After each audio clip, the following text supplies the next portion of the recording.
saudara, apa kabar Anda hari ini? Semoga tetap sehat di tengah pandemi corona ini. Berita faktual terkini telah kami siapkan untuk Anda. Bersama saya, Iko Khatrunada, inilah Quick News. Berita hari ini mengenai pendistribusian vaksin yang telah berlangsung di Indonesia. Bagaimana dengan vaksin COVID-19? Kita akan membahas beberapa vaksin dari 7 vaksin yang telah datang di Indonesia. Pfizer-BioNTech dan Moderna adalah vaksin messenger RNA atau mRNA yang menggunakan bagian dari kode genetik virus. Alih-alih menggunakan antigen yang lemah atau tidak aktif. Vaksin ini mengajari sel-sel tubuh untuk membuat protein lonjakan yang ditemukan di permukaan virus corona. Proses ini memicu respon kekebalan yang diperlukan untuk membentuk antibodi yang melawan virus corona. Pharma mulai mendistribusikan 3 juta dosis vaksin Sinovac ke 34 provinsi di seluruh Indonesia per 3 Januari 2021. Vaksin yang diimpor dari perusahaan farmasi Sinovac Biotech Tiongkok. Badan Pengawas Obat dan Makanan (BPOM) Indonesia mengeluarkan izin penggunaan darurat EUA untuk vaksin Sinovac hasil kerjasama buatan perusahaan Cina, Sinovac Biotech dan perusahaan farmasi asal Indonesia PT Bio Farma. Vaksinasi keseluruhan akan dilakukan bagi 181,5 juta warga Indonesia. Proses vaksinasi akan digelar dalam 2 tahap. Tahap pertama pada periode Januari sampai April 2021, sementara tahap kedua berlangsung pada April 2021 sampai Maret 2022. Vaksinasi tahap pertama akan memprioritaskan 1,5 juta tenaga kesehatan dan 17,4 juta petugas publik di 34 provinsi. Sementara tahap kedua, pemerintah berharap bisa menjangkau sisa warga agar genap menjadi 181,5 juta yang diberi vaksin COVID-19. Ketika sosialisasi yang digalakkan oleh pemerintah kepada masyarakat belum mendapat respon positif, hingga menimbulkan berbagai spekulasi tersendiri dari sudut pandang masyarakat mengenai program vaksinasi yang dijalankan pemerintah. Bagaimana perkembangan vaksinasi di Indonesia dan cara pemerintah menguatkan masyarakat bahwa vaksin COVID-19 ini sudah teruji ke efektivitas, keamanan, dan kehalalannya.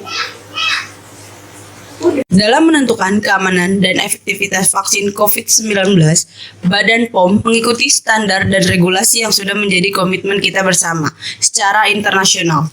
Tentunya, referensinya adalah WHO dan mereferensikan juga ke regulator negara lain seperti FDA, Food and Drug Administration, yang proses evaluasinya berkualitas sama baiknya seperti di Indonesia.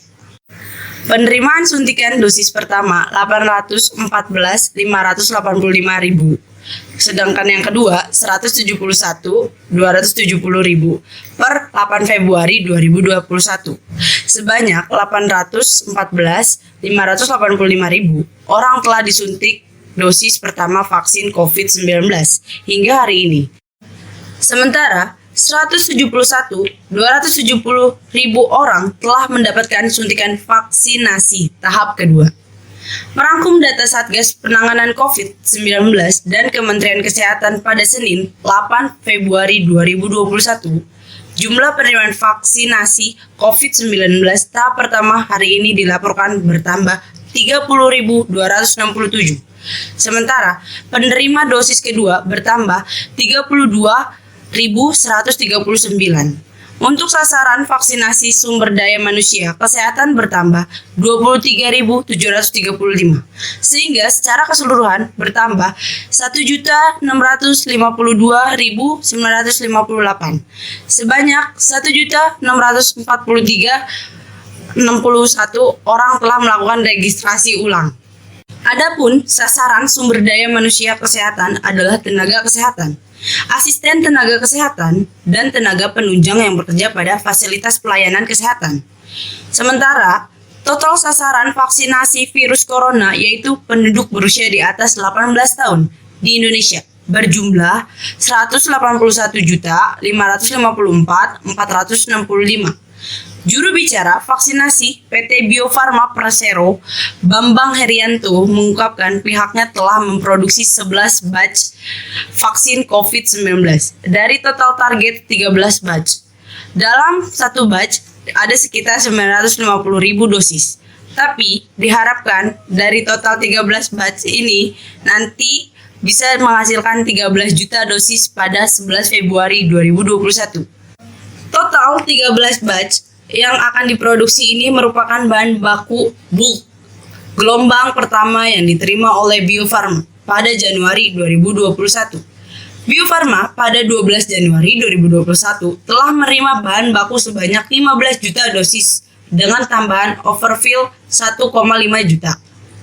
Jika menggunakan hitungan satu batch terdiri dari 950.000 vaksin, maka Bio Farma saat ini sudah memproduksi 10,4 juta dosis. Kendati demikian, vaksin Bio Farma ini masih menunggu persetujuan penggunaan dari Badan POM sebelum akhirnya bisa digunakan oleh masyarakat. Sementara proses produksi bahan baku yang datang pada 2 Februari 2021 akan dimulai pada 14 Februari 2021 dan diharapkan selesai pada 20 Maret 2021. Waktu produksi yang cukup lama ini disebabkan keterbatasan fasilitas produksi. Indonesia pada awal Februari ini mendapatkan kiriman 10 juta bahan baku vaksin, ditambah 1 juta overfill dari Sinovac, sehingga total ada 11 juta dosis bahan baku untuk pembuatan vaksin COVID-19 yang diterima. Komisi Fatwa Majelis Ulama Indonesia telah menerbitkan fatwa mengenai kehalalan vaksin COVID-19 buatan Sinovac. Fatwa ini dikeluarkan menyusul diterbitkannya Emergency Use Authorization (EUI) oleh Badan Pengawas Obat dan Makanan (BPOM) Senin 11 Januari 2021. Dalam Fatwa MUI nomor 2 tahun 2021 tentang produk vaksin COVID-19 dari Sinovac Life Science Co Ltd Cina dan PT Bio Farma Persero, MUI menyatakan bahwa vaksin tersebut hukumnya suci dan halal. Vaksin tersebut juga boleh digunakan untuk umat Islam sepanjang terjamin keamanannya menurut ahli yang kredibel dan kompeten. Tingkat efektivitas salah satu vaksin COVID-19 yang sedang diuji di Indonesia, Sinovac, diprediksi baru diketahui setelah proses uji klinis fase 3 rampung. Menurut Kepala Lembaga Biologi Molekuler (LBM), Ejikman Amin Subandrio, uji klinis fase 3 vaksin Sinovac diperkirakan rampung pada rentang Februari sampai Maret 2021. Kendati demikian, kami harus menunggu keterangan resmi dari World Health Organization. Sampai dengan saat ini, vaksin COVID-19 yang diuji di dalam negeri belum melewati fase uji klinis fase 3. Dengan demikian, efikasi dari vaksin tersebut belum dapat ditentukan. BPOM telah menerbitkan sertifikat lot release terhadap 1,2 juta vaksin Sinovac atau CoronaVac yang datang pada tanggal 6 Desember 2020. Pengujian dalam rangka lot release ini dilakukan di Laboratorium Pusat Pengembangan Penguji Obat dan Makanan Nasional. Sebagai catatan, lot release merupakan persyaratan dari World Health Organization (WHO) berupa proses evaluasi yang dilakukan oleh otoritas obat setiap negara terhadap hasil uji dan review dokumen mutu lot batch suatu produk vaksin untuk menjamin mutu setiap lot batch vaksin Sinovac tersebut. Indonesia memasok 7 jenis vaksin yang telah dibuat oleh berbagai negara. Tetapi hanya vaksin Sinovac yang baru mendapatkan izin penggunaan darurat vaksin COVID-19 dari BPOM. Bagaimana perizinan dengan vaksin yang lain? Dan sudah sejauh mana perkembangan vaksin buatan negara Indonesia ditindaklanjuti oleh pemerintah? Badan Pengawas Obat dan Makanan (BPOM) Republik Indonesia mengungkapkan bahwa mereka masih mengkaji izin penggunaan darurat (EUA) bagi vaksin COVID-19 dari beberapa pengembang selain Sinovac.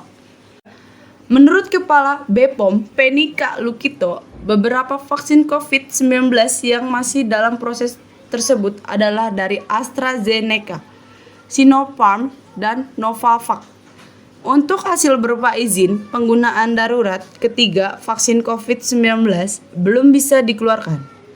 Bahwa saat ini mereka menerapkan rolling submission untuk proses tersebut. Menteri BUMN Erick Thohir mengatakan ada 3 hal yang menjadi fokus di Kementerian BUMN dalam penanganan pandemi COVID di Indonesia. Salah satunya menargetkan vaksin merah putih bisa digunakan pada kuartal 4 tahun 2022. Pertama, kita terus menjalankan tugas dari Kemenkes dalam mendukung pengadaan vaksinasi atau mendukung vaksinasi yang dilakukan Kementerian Kesehatan. Fokus kedua, pihaknya akan terus bekerja sama dengan Kemenristek dan Kementerian Kesehatan dalam penemuan vaksin merah putih, di mana Kementerian BUMN melalui Bio Farma sudah melakukan kerjasama dengan 7 institusi, salah satunya lembaga Ejikman dan 6 universitas. Fokus ketiga, yakni Kementerian BUMN tetap mendorong kerjasama dengan banyak institusi yang ada di Indonesia mengenai protokol kesehatan 3M dan 3T. Pada akhirnya, semua program yang dilakukan pemerintah tadi tidak ada yang berjalan efektif apabila tidak ada dukungan dan kerja nyata yang dilakukan masyarakat dan pemerintah untuk menghambat, melindungi diri, dan memutus penularan COVID-19 yang sudah sangat meresahkan manusia di dunia. Tetap patuhi protokol kesehatan dan semangat melakukan berbagai aktivitas produktif di masa sekarang ini. Dan pemirsa, informasi tadi sekaligus menutup perjumpaan kita dalam program Quick News kali ini. Saya Iko Kotrunada, mewakili seluruh rekan yang bertugas mengucapkan terima kasih, selamat beraktivitas, sampai jumpa.